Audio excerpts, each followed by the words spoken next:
Fala galera, tá começando mais um Asneira Pod, o podcast do blog Asneira Grátis. Meu nome é Alves Diego e estou aqui com um convidado especial, amigo meu de infância e consultor financeiro, Wellington. Fala galera, bom dia, prazer estar com vocês aqui. Vamos trocar uma ideia hoje sobre finanças, sobre economia, sobre o mercado aí, né, como está se comportando. Também estou aqui com um cara que só faz investimento em boca de fumo com procedência D2. Opa! Aí, ó, já vou começar com a dica financeira que vai resumir o nosso podcast hoje. É o seguinte, você definir seu objetivo de vida, já vai marcando seus passos, porque na hora que você desistir, vai ficar mais fácil você voltar para trás.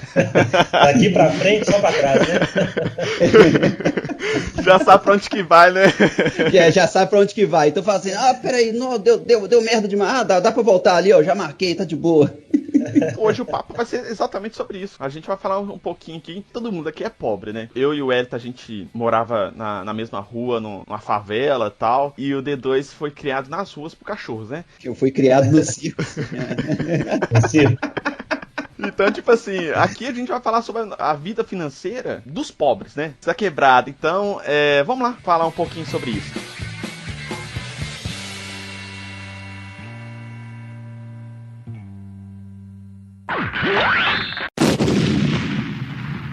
Comecei a fazer essa parte de investimentos e tal, agora adulto velho já, né? Hoje eu tô com 34 anos, comecei no ano passado, com 33. Porque eu nunca tive essa noção, eu sempre tive dificuldade em juntar dinheiro. O meu acordo que eu fazia com a Priscila era o quê? Você junta dinheiro e eu compro as coisas na prestação. E eu era mais fácil eu pagar as coisas na prestação. Seu acordo com a Priscila era você junta dinheiro e eu gasto.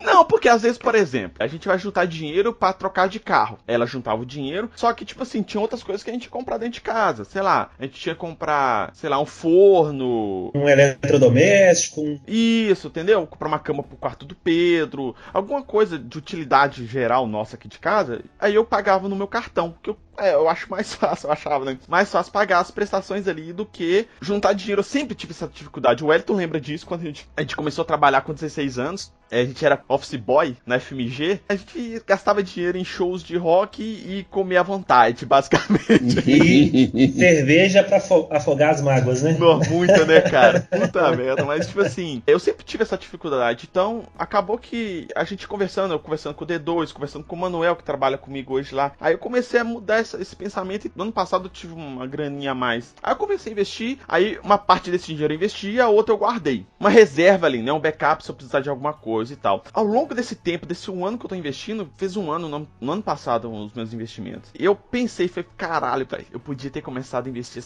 esse negócio quando novo, né? Quando jovem ali. Aí vem minha primeira dúvida aqui que eu quero levantar pro Wellington. A gente, quando a gente era jovem, a gente não pensava nisso, em juntar dinheiro, pelo menos não para investir, pelo menos, né? Às vezes eu juntava dinheiro pra comprar alguma coisa e tal. Eu não pensava em juntar dinheiro pro futuro. Tipo assim, sei se daqui a um tempo eu vou ter um emprego, ou, como que eu vou querer aposentar? Se alguém chegasse pra mim e falasse assim, Elvis, junte dinheiro pro seu futuro, pra você ter uma condição melhor, não sei o que lá, faça investimentos, invista no, sei lá, tesouro direto, e compra ações, invista nisso, invista naquilo. Eu não ia falar assim, vai tomar no cu, velho, eu quero gastar dinheiro aqui em cerveja e pizza. Viveu hoje, né? A minha impressão é que jovem pensa muito nisso. E não tô falando que tá errado, não, porque eu pensava desse jeito. E, tipo assim, e como a gente começou a trabalhar cedo, e a gente começou a ter nosso dinheirinho ali, e a gente ficou empolgado com isso, né? Porque a gente não dependia mais dos nossos pais pra comprar as nossas coisas. A gente ia lá e ia comprar. Eu acho complicado, mas, Wellington, você tem alguma dica que você pode dar pra esses jovens que estão iniciando a carreira de trabalho e estão conseguindo conquistar o seu dinheiro próprio? Alguma coisa assim? Às vezes, tipo assim, aproveite, mas guarde uma parte desse dinheiro, alguma coisa assim? Cara, é um caso sério, é um problemão, na verdade, né? Sobretudo na nossa realidade. Viemos do subúrbio, tivemos uma origem, né, de pessoas fora do mercado, por exemplo, pessoas mais simples, trabalhadoras. Você comentou que começou a juntar dinheiro já velho, né? Você não é velho, jovem, mas depois de uma certa idade. E isso, cara, é o comum da maioria das pessoas no Brasil. Eu até digo que você começou a juntar dinheiro cedo. Você começou a juntar dinheiro cedo porque a grande maioria, isso é pesquisa, né? Pesquisa da Confederação Nacional do Comércio, teve até uma pesquisa do IBGE, pesquisa do SPC Serasa, diversos institutos que trabalham com estatística e pesquisa, né? E a maioria, cara, deixa para preocupar e para cuidar da saúde financeira quando está aposentando. Então, quando o cara está beirando ali 55, 60 anos, ele vai e começa a ter consciência de que, poxa vida, eu devia ter começado a juntar dinheiro antes. Essa consciência que você teve agora, devia ter começado lá atrás, com 16, 17 anos. A maioria tem com 60 anos de idade. Cada 100 pessoas no Brasil, a cada 100 habitantes, você tem 7 pessoas têm algum dinheiro guardado. E desses 7, 2 investe. E aí a gente pode fracionar isso mais ainda, porque quem investe em bolsa, por exemplo, é o mínimo. Então, a cada 100, 7 pessoas guardam alguma coisa. Desses 7, 2 pessoas investem, seja em renda fixa, algum fundo, bolsa e tal. Então, o universo da educação financeira no Brasil é precário demais. E aí a gente tem um monte de explicações para isso. A nossa cultura, a gente pode até voltar lá atrás, nosso período imenso de escravidão. A gente tem mais tempo preso na escravidão do que tempo de liberdade no Brasil. Isso atrapalhou demais a educação. Verdade. A educação não chegou nas escolas. Como se a gente fosse comparar, por exemplo, com a Europa, que já tem séculos de educação. Nós temos uma educação organizada no Brasil há muito pouco tempo. E a educação financeira está chegando agora, cara. É um bebê ainda. A educação financeira é uma coisa nova. Então, como que as pessoas vão se organizar financeiramente se elas nem sabem que isso existe? Você pediu aí uma dica, cara. Uma dica que eu daria, que eu passo, por exemplo, hoje, agora eu estava atendendo um cliente. Eu até te falei da reunião que eu tinha, que foi adiada. Eu estou atendendo um caso semelhante, né? Não tinha noção de finanças. A galera da empresa não tinha noção nenhuma, cara, de gasto. Começaram a empresa com muita coragem, mas com pouquíssima informação financeira. Então a dica é, tem que começar a ler, cara. Começar a ler, ouvir podcast, informações gerais para poder ter o mínimo de consciência. Ponto interessante, cara, que é a questão realmente da educação financeira nas escolas. Eu sempre discutia com alguns colegas meus a questão, por exemplo, educação de trânsito. Hoje, a gente aprende, na minha época, né, a gente aprendia educação de trânsito somente quando a gente entrava na autoescola. Porque em escolas mesmo, no ensino fundamental, ensino médio, não sei como que é chamado hoje. Ensino regular não tem, né? Tipo assim, é como se o cara pedestre, né, não precisa de seguir as regras. Eu lembro até hoje que a primeira parte que eu tive mais próximo de educação de trânsito foi a minha mãe me ensinando a atravessar a rua, olhar para um lado e para o outro. É tipo... o princípio, né?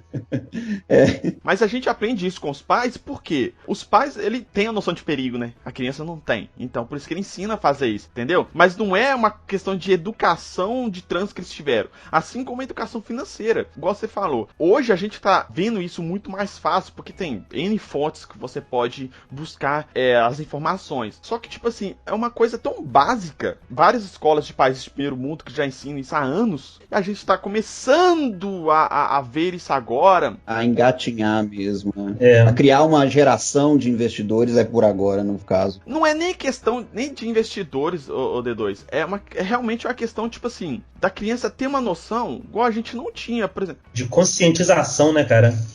Por exemplo, eu e o Ed, quando a gente começou a trabalhar, a gente ganhava um salário mínimo. O salário mínimo eu acho que era 170 ou 200 reais, cara. A gente não tinha noção de nada. Mas se a gente tivesse aprendido isso, ter uma educação financeira, ser apresentado na escola falando, olha, se você tem, você ganha uma renda, se você fizer isso e aquilo, se você guardar uma partezinha desse dinheirinho suado que você ganha aqui, nem que seja 10 reais por mês, 50 reais por mês, seja 5% do seu salário, 10% do seu salário todo mês, lá no futuro você vai poder ter uma grana assim assado, você pode pegar esse dinheiro e fazer assim assado. Se, por exemplo, ensinar um pouquinho sobre tipo tesouro direto, o que é uma ação, o que é um fundo imobiliário, o que é uma poupança, qual que é a diferença de rendimento, uma coisa simples, sabe? Tipo assim, não precisa a gente entrar em cálculos complexos de financeiros, de juros compostos, entendeu?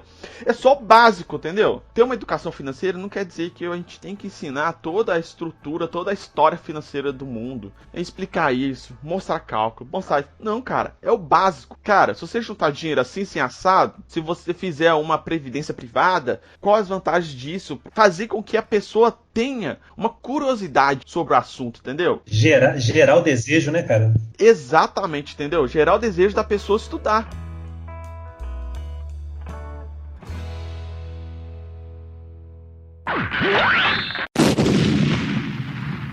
Eu também comecei a investir bem por agora, né? Ano passado também, que eu comecei a ter mais noção. Um comportamento interessante aqui no Brasil. Eu não sei se isso adapta à questão do resto do mundo, mas a gente tem uma cobrança de juros sempre muito alta. Fraga, até em relação ao que a gente investe, o que a gente recebe, a cobrança de juros nossa é sempre muito alta. Então a gente tem, por exemplo, um juros de cartão de crédito, que vai tipo mais de 300% ao ano. Então é muito fácil a gente se endividar. Com isso, se torna difícil você conseguir qualquer coisa, seja uma casa ou um carro, pensando nisso a curto prazo, curto ou médio prazo, né? Então muitas vezes para conseguir alguma coisa a gente tem que meio que, entre aspas, vender a alma ao diabo, né? Tem que ir lá no banco, pegar um financiamento que muitas vezes você vai perceber que ele vai ser abusivo com o tempo, né? Tipo, comprei uma casa e tô pagando duas, e muitas vezes a pessoa não se vê muito na saída. Contudo, tenho visto alguns vídeos em que as pessoas tendem a falar uma sugestão do seguinte: às vezes, para você evoluir o imóvel, alguma coisa, vale mais a pena você paga um tempo do imóvel no financiamento, vende ele, mesmo que não tenha pago tudo completo, vende pelo valor ali, e dá uma entrada num outro imóvel. O que você acha disso? Você acha que isso é um tipo de ação plausível?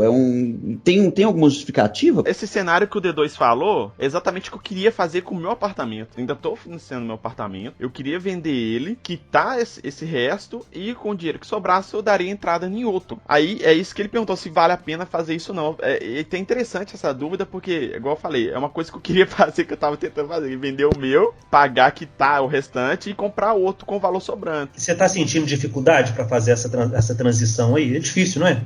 Opções de compra a gente sempre tem. O problema todo que eu vejo é a venda do meu apartamento, do meu imóvel. E você pode entrar numa maré ruim e de crise, por exemplo. A gente tá em crise, cara. Eu tenho alguns amigos que trabalham nesse mercado imobiliário e tem imóvel que tá parado há 2 anos, 3 anos, não consegue vender. Aí qual que é o nome que a gente dá para isso? É um investimento que não tem liquidez. Você não consegue, você não consegue transformar em dinheiro a hora que você quiser. Você corre o risco de anunciar para venda e nunca conseguir vender, né? E se o aperto bater, você tem que vender ele.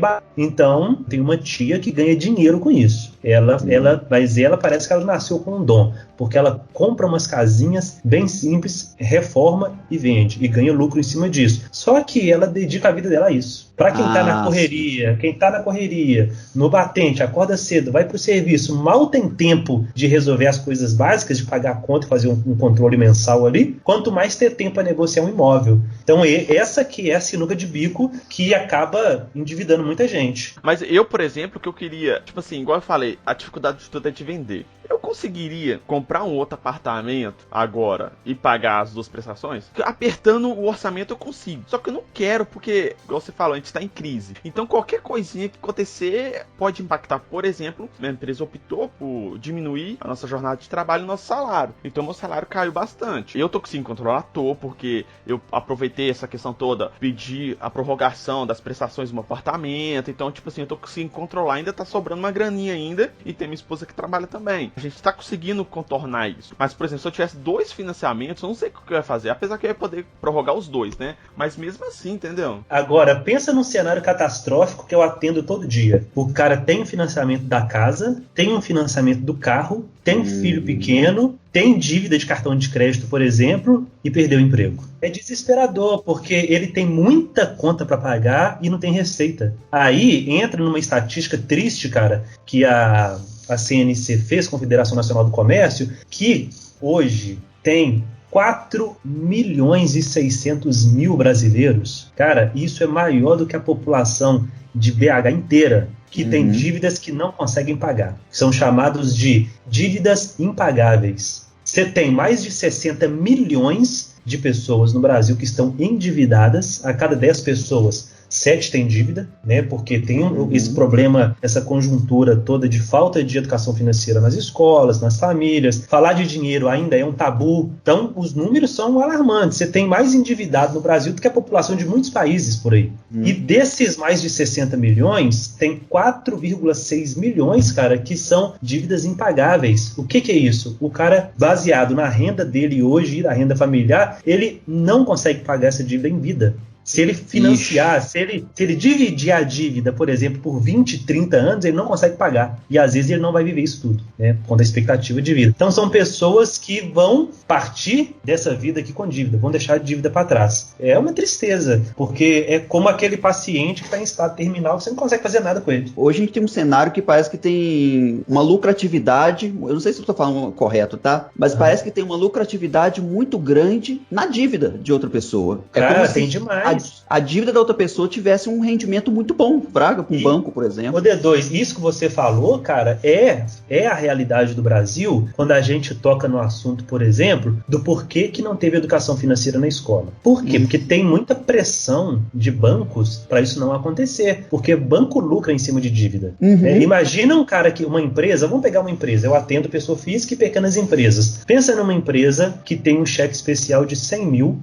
reais, entrou numa crise e precisou usar o cheque especial dela em 80 mil. E o banco cobra dessa empresa 10% de juros. Então, 10% de 80 mil dá 8 mil que o banco vai ganhar sem fazer nada, sacou? Então, os bancos ganham muito em cima da desgraça alheia. É uma questão complicadíssima. É o que eu ia falar da atuação perversa do mercado em cima da população. Quanto menos conhecimento a população tem, mais ela sofre. Mais cruel é o mercado. Fazendo advogado diabo aqui, tem um ponto que é o seguinte também. Tem a questão do risco. Concordo plenamente que é cruel pra caralho, que poderia ser diferente, mas tem a questão do risco também. Quando você empresta dinheiro pra alguém... Ah, tá, entendi. O risco agregado na operação ali, né? Exato, entendeu? Então, tipo assim, eu vou emprestar o dinheiro pro D2, mas eu não tenho certeza que o D2 vai me pagar. Se eu fosse emprestar dinheiro somente pro D2, ok. Se eu perder aquele dinheiro que eu prestei pra ele, de boa. Mas vamos supor que eu tenho 1 milhão de D2. Eu vou emprestar o dinheiro pra esse 1 milhão de D2.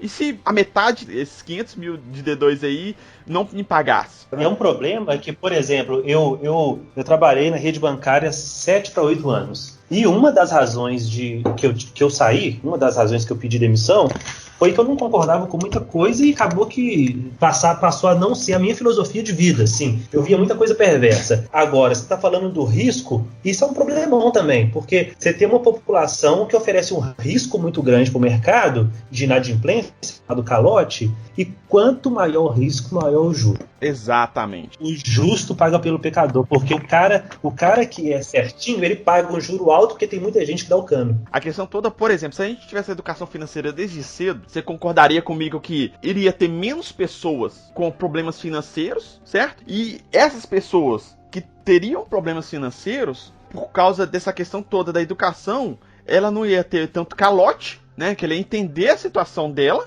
e isso faria com que os juros inevitavelmente caíssem, porque o mercado é pequeno, cara. Ia fazer que caísse no sentido que ela não ia aceitar aqueles contratos mais abusivos. Ia chegar e ela ia questionar. Isso, você concorda comigo que isso é tudo um ciclo, cara? Tudo um ciclo que uma coisa depende da outra, que uma vez que a gente conseguir melhorar um ponto desse ciclo, que nesse caso aqui é educação financeira desde a infância da pessoa, eu vou ter uma onda ali de melhoria todo esse ciclo que vai fazer com que os bancos que têm esse pensamento perverso, assim, realmente tem situações e situações, tem bancos e bancos e empresa e empresa, né? Vai jogar todo mundo pra baixo, tipo assim, vai cair juros, vai cair esse número de pessoas que vão precisar disso. O ciclo, ele vai ser menos agressivo pra população. Acaba criando aquele chamado ciclo virtuoso, né, cara, de coisas boas, né?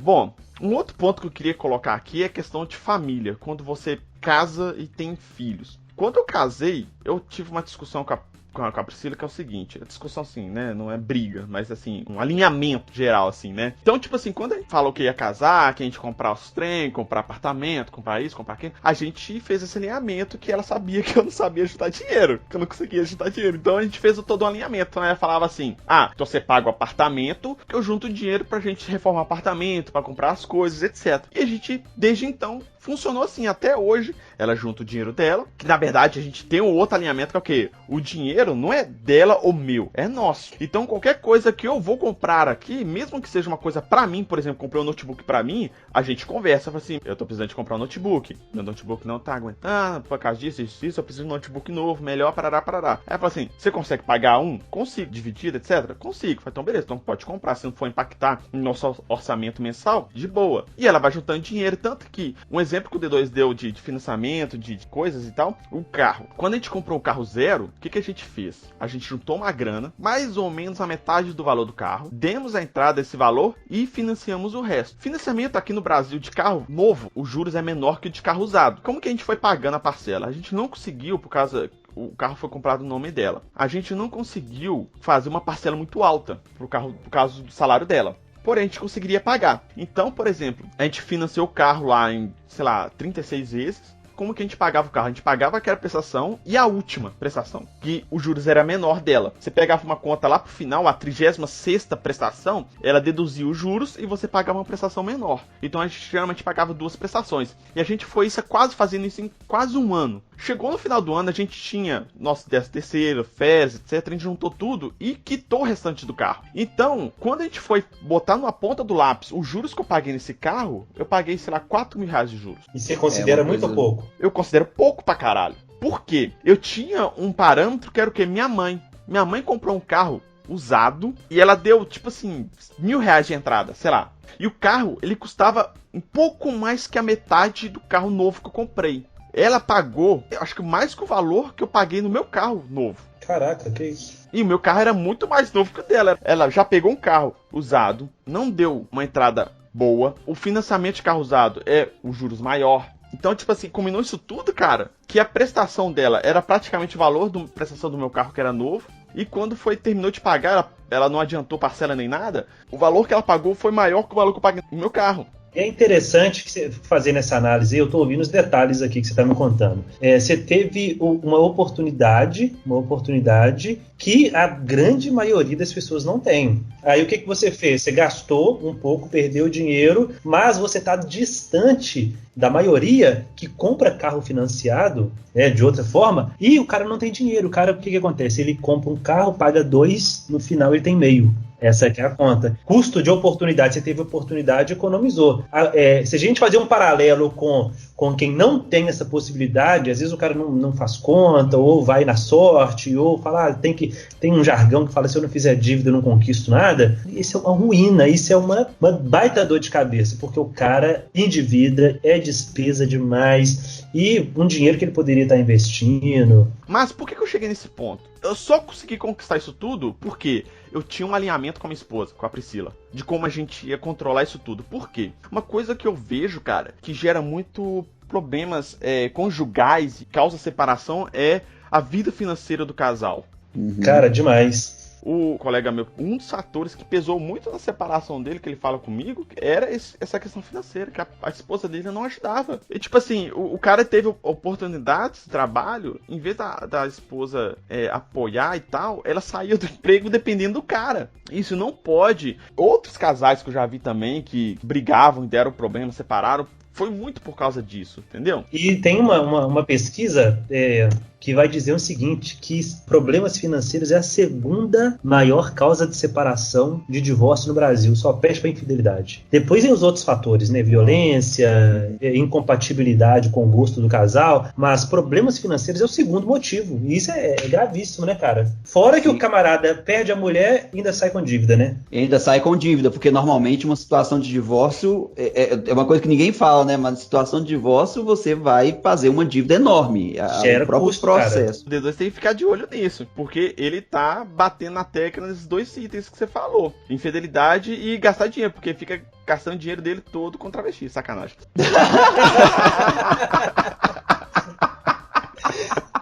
Aí é foda, hein, velho? Aí fica complicado mesmo, velho. Tem que ter esse controle. Mas aqui é uma parada muito séria, sabe?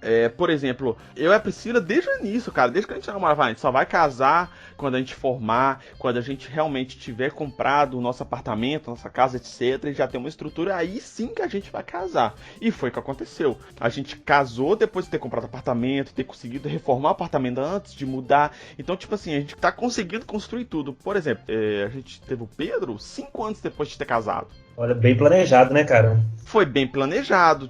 Agora a gente pode? Não pode porque a Priscila perdeu o emprego. Não, agora pode porque ela tá no emprego, já tá estabilizada e tal. Agora eu não posso porque eu tô transitando entre empregos, igual aconteceu comigo. Cara, querendo ou não, filho é uma dívida gigantesca, cara. Eu tenho muita sorte porque o plano de saúde que eu tenho ele é muito bom. Mas, por exemplo, se eu não tivesse um plano de saúde e tivesse que levar meu filho em consultas regulares, igual eu tinha que fazer, a Priscila fazer pré-natal, que teve que fazer, e gastar isso tudo do bolso particular, é muito pesado, cara. É muito pesado. Eu vi conhecidos meus que penaram com isso. Arruinaram a vida financeira, né, cara? Que isso que o Elvis tinha falado é que a questão do planejamento familiar também é uma coisa importantíssima, né? Cara, demais, demais. Que a gente costuma muito ter essa brincadeira, né? Na hora que você tá namorando, a pessoa vai e pergunta, né? Os caras de fora perguntam, e aí, quando é que vai sair o casamento? Aí depois que casa, já começa aquela, querendo ou não, rola uma pressão familiar. Quando é que vai ser o filho e tudo mais? Quando alguém me perguntava se quando eu ter filho, você vai pagar alguma coisa pra ele? Porque se você for pagar, eu tenho aqui agora, filho. Eu chamo a Priscila ali pro cantão ali e a gente faz se você for pagar. Nossa, ai. Uma questão de educação financeira muito importante, que às vezes se passa muito despercebido, e tem, por exemplo, muita gente que se casou antes de mim, inclusive, e menos de 2 anos vai ter filho. Quase ninguém pensa nos custos relacionados a, de fato, ter um filho, né? Então é só aquela questão, é muito tipo, eu quero ter esse objetivo de vida com o menino. Na hora que a criança nascer, a gente decide o que vai ser feito, Fraga. É interessante isso que o D2 falou, é o seguinte, tanto pro lado negativo, se por um lado o divórcio gera dívida, pode gerar, né? Dívida e despesa demais, uma família que não se organiza, por mais que ela se ame, ela vai se amar, mas com muita dívida também. Sim, isso pode ocasionar o ódio, o amor se transformar em ódio. Cara, imagina você gosta da sua esposa, você planejou, teve seus filhos, mas você vive endividado. Cara, a paz acaba, meu amigo. Vai ser briga todo dia. Pode até não separar, mas o pau vai quebrar todo dia. E aí o que tinha tudo para ser um casamento legal, né, um dia a dia saudável ali, vai virar aquele dia a dia complicado, né, tumultuado. Quando eu e a Marina a gente se casou, a gente também tinha muito claro essa visão, Fraga, essa mesma questão aí de que a gente vive, o dinheiro não é só de um de outro, é nosso, então a gente sempre pegou isso com muita clareza, e conversar de dinheiro com a minha esposa atualmente nunca foi necessariamente um tabu, Fraga. Uhum. Mas tem uma coisa, um detalhe que a gente fez esse ano, o início dele, que eu achei assim, cara, pra mim, por exemplo, foi uma ideia legal, que foi investir no seguro de vida. Legal.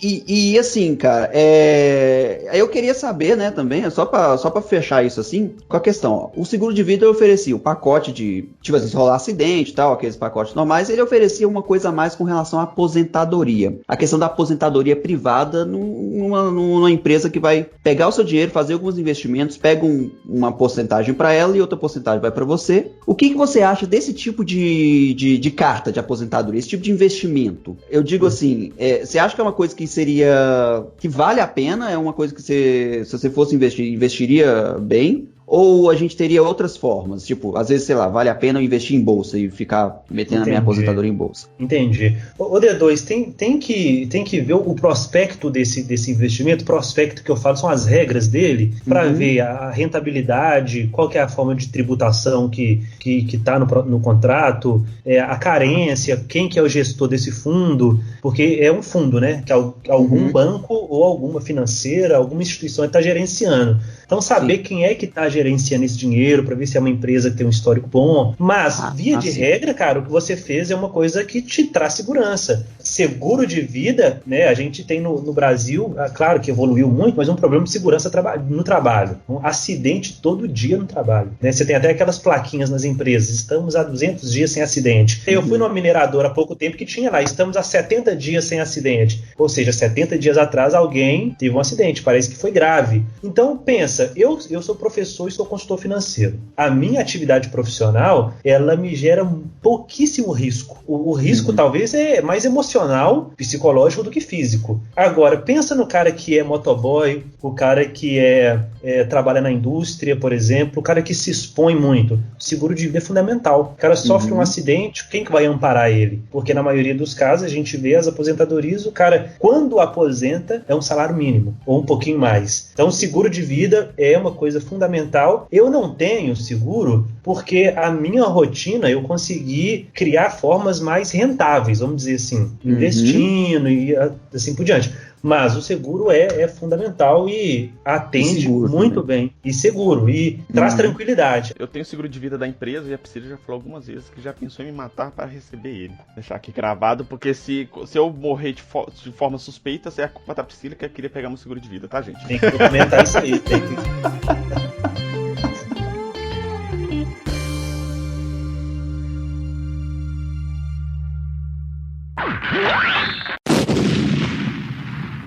Bom, meus amigos, esse aí foi um papo um pouco mais sério, mas com umas piadinhas ali no meio. Tipo assim, a pauta tinha N outros assuntos aqui que a gente ia retratar, mas acabou que a gente deixou uma coisa mais centralizada nas nossas impressões, na nossa vivência, assim, em alguns pontos que aconteceu com a gente no passado, principalmente, tal, a nossa vida hoje, etc. Pra quem quiser botar algumas dúvidas, querer perguntar pra nós algumas coisas, se quiser que a gente retorne esse papo futuramente, aí fazendo uma parte 2 desse papo financeiro, comenta aqui no post, no asneiragratis.com.br ou nas redes sociais que o D2 vai passar aí pra gente. As redes sociais são o seguinte: Twitter, Facebook ou Instagram, só digitar /asneiragrátis. Acompanha a gente lá sempre pra você estar atualizado aí dos nossos episódios e do nosso conteúdo. Assim como o Elvis disse, a forma de entrar em contato com a gente pode ser tanto pelo blog asneiragratis.com.br, quanto também pelo e-mail contato@asneiragratis.com.br. Lá você pode estar nos dando uma sugestão de episódio ou mesmo um feedback sobre algum episódio que você ouviu. Exato. E o Asneira Pod, ele tá em todos os feeds de podcasts e todos os agregadores, né, mais populares. Tem no Apple Podcasts, no Google Podcasts, no Deezer, no Spotify, no YouTube. Qualquer lugar que você digitar aí podcast da vida aí, se colocar Asneira Pod, você vai encontrar a gente lá. E agradecer o Wellington aqui pela participação. Muito tempo que a gente não conversava, né, Wellington? Mas muito obrigado pela participação, cara. Foi um papo bem legal, bem instrutivo, bem esclarecedor, né, em todos os pontos. E deixa aqui também convite para participar futuramente de outros assuntos também, além de finanças, mas sobre qualquer outro assunto que a gente pode alinhar depois aí. Talvez até de religião, mas religião vai ser um pouco complicado, porque a zoeira aqui é pesada, então eu não sei se vai dar muito certo. Não, bora, podemos marcar aí. Mas tipo assim, apesar da minha zoeira, eu tenho realmente algumas discussões mais sérias sobre religião, assim, não criticando, mas levantando alguns pontos, principalmente contraditórios e tal, mas é uma conversa para outro papo. Mas muito obrigado pela participação, Wellington. Cara, show de bola, eu agradeço também, estou à disposição aí se vocês quiserem marcar um outro bate-papo. Tem muita coisa, né? A gente pode falar muito sobre... A gente poderia falar sobre endividamento da maneira geral, sobre investimento, sobre culturas brasileiras de consumo, né, cara? O mercado financeiro em si, né? A gente queria ter essa conversa aqui, mas acabou que o papo ficou muito grande e tal. Mas eu acho que realmente rola da gente fazer uma segunda pauta aí, a gente falando estritamente sobre essa questão onde investir. Massa, podemos e sim. E como investir também, né? D2, obrigado pela participação, camarada. Tamo junto, fi. Então tá, galera, muito obrigado a todos e até a próxima. Falou!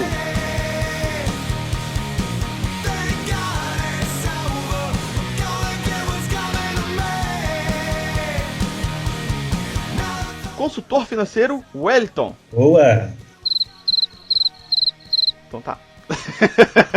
Peraí, era pra falar ou não? Não, você pode falar qualquer coisa aí, beleza? Sei lá, entendeu?